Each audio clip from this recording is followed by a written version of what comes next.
이 시간에 우리에게 주시는 하나님의 말씀은 로마서 2장 12절 말씀입니다. 무릇 율법 없이 범죄한 자는 또한 율법 없이 망하고 무릇 율법이 있고 범죄한 자는 율법으로 말미암아 심판을 받으리라. 오늘은 읽어드린 본문 말씀을 가지고 불문법에 대한 말씀으로 은혜를 나누겠습니다. 어제 우리는 유대인이 그릇되게 알고 있는 특권과 편애의 주장에 대해서 말씀을 상고해 보았습니다. 유대인은 예수를 먼저 믿었고 오래 믿었다고 선민의 특권을 주장하는 모습을 보이고 있습니다. 아마 이 모습 속에서 우리들의 모습도 있지 않은가 생각이 들 수 있습니다. 그렇기 때문에 유대인이나 우리나 결코 심판이 면제되지 않고 오히려 그 법을 아는 까닭에 죄는 더 무거워질 수도 있다고 하는 것입니다. 유대인들은 자기들의 율법을 가지고 있는 데에서 굉장히 자부심을 가지고 있었습니다. 구원이 율법에 있다고 믿었기 때문입니다. 랍비들은 많이 알고 있으면 그 지식이 곧 행동으로 옮겨질 것이라는 생각을 가지고 열심히 가르쳤습니다. 로마서 1장 17절 말씀처럼 복음은 믿음으로 믿음에 이르게 되고 따라서 오직 의인은 믿음으로 말미암아 살게 된다는 것입니다. 그런데 여기서 말하는 이 믿음은 좀 차원이 다릅니다. 즉 아무것도 할 것이 없는 상태, 즉 죄로 인하여 우리 힘으로는 도저히 구원에 이룰 수 없는 가운데 하나님께서 마련해 놓으신 구원의 조건으로서의 믿음입니다. 주님께서 우리로 하여금 이 은혜를 전적으로 수용하시길 바라시고 우리는 거기에 동참함으로 구원을 이룹니다. 즉 이 부분에서는 주님께 우리의 믿음을 보이는 것 자체가 행함이 된다는 것입니다. 이 경우를 제외하고 나머지 경우는 구원의 조건과는 반대로 행함이 믿음으로 이어지는 경우가 대부분이라고 할 수 있습니다. 하나님 앞에서는 율법을 듣는 자가 의인이 아니요 오직 율법을 행하는 자라야 의롭다 하심을 얻으리니라고 하였습니다.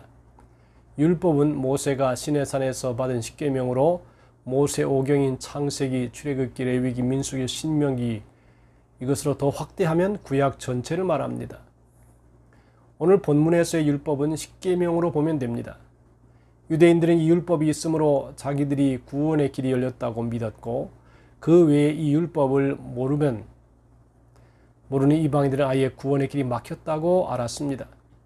즉 자기들만이 소유하고 아는 이 율법이 자기들만 천국에 이르게 할 거라고 믿었던 것입니다. 성경은 그것이 율법 없이 범죄한 자는 또한 율법 없이 망하고 율법이 있고 범죄한 자는 율법으로 말미암아 심판을 받으리라는 말씀이 나옵니다. 이 말씀은 사람은 누구든 자기에게 주어진 것에 의해 심판이 된다는 것입니다. 즉 율법을 알고 있었다면 그런 율법을 안 자로서 심판이 될 것이고 율법을 몰랐다면 그런 사람은 또 율법을 모르는 대로 심판될 것이라는 말씀입니다. 하나님은 율법을 듣는 자를 의인으로 삼는 것이 아니라 그걸 직접 행하여야 의롭다 하십니다.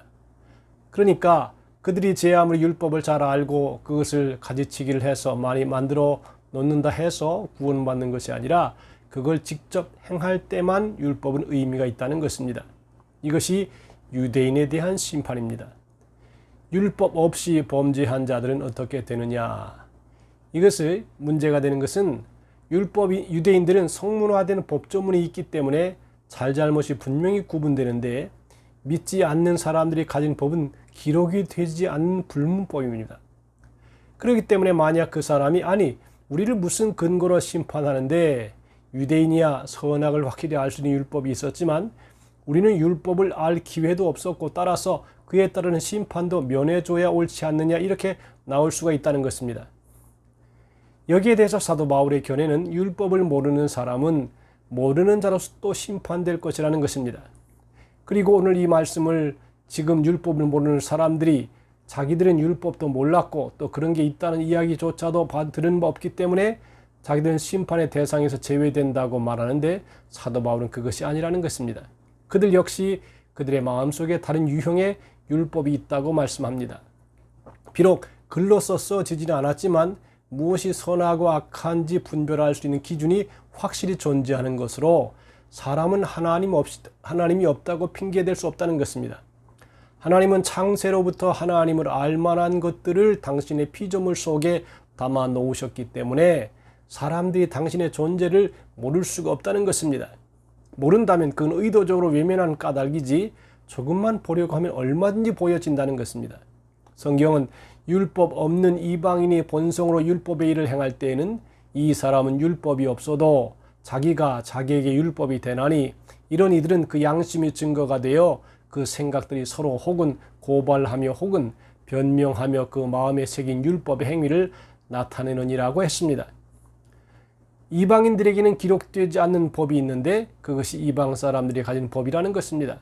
그것을 양심의 법이라고 표현하고 있습니다. 이방인들뿐 아니라 사실 우리 속에도 기록된 법, 그 위에 기록되지 않은 더 높은 수준의 양심의 법이 있습니다. 사도 바울은 이 인간의 양심이 오염되었다고 얘기합니다. 원래 양심은 말 자체가 좋은 마음이란 뜻인데 이것이 죄로 인해서 오염되었다는 것입니다. 그래서 사도 바울도 이 양심을 표현할 때 착한 양심, 선한 양심, 깨끗한 양심 등으로 표현하고 있습니다. 그런데 그 양심이 오염이 되어서 하나님의 뜻을 잘 반사해 줄 수 없게 됐다는 것입니다. 즉 이방인들은 비록 율법이 없지만 오늘 말씀대로 그 양심이 증거가 돼서 그 생각들이 서로 고발하고 변명하면서 선한 쪽으로 맞춰가야 하는데 그 기능이 바른 역할을 하지 못하게 되었다는 것입니다. 그리고 바로 이것이 오히려 이방인들로 하여금 더 죄를 짓게 하는 요인이 된다는 것입니다. 사람이 죄를 지으면 가책이 생기고 양심의 가책에서 벗어나려고 애를 씁니다. 그런데 그 벗어나는 길은 다른 데 있는 것이 아니라 그것을 잊어야만 하는데 그 길은 또 다른 죄를 짓는 방법밖에 없다는 것입니다. 양심의 가책은 잘못 작용하면 이렇게 더 큰 죄를 저지르게 됩니다. 율법은 죽이는 법이라는 것입니다. 즉 율법이 사람을 해방시키는 것이 아니라 양심의 가책으로 인해서 오히려 더 큰 고민에 빠지게 한다는 뜻입니다. 양심의 가책이 사람을 자유케 하지는 못합니다. 하나님과의 관계에서 하나님의 말씀을 받아들이고 따라갈 수 있는 깨끗한 양심, 이것이 바로 본래적인 율법이라는 것입니다. 요약하자면 하나님을 사랑하고야 마음이 편해질 수 있도록 되어진 인간의 본래 양심, 이것이 본래적인 법이라는 것입니다. 십계명이 먼저가 아니라 기록되지 않은 우리 마음의 법, 불문법, 양심이 먼저라는 것입니다. 사도 바울은 모든 사람에게 간곡히 권유하고 있습니다.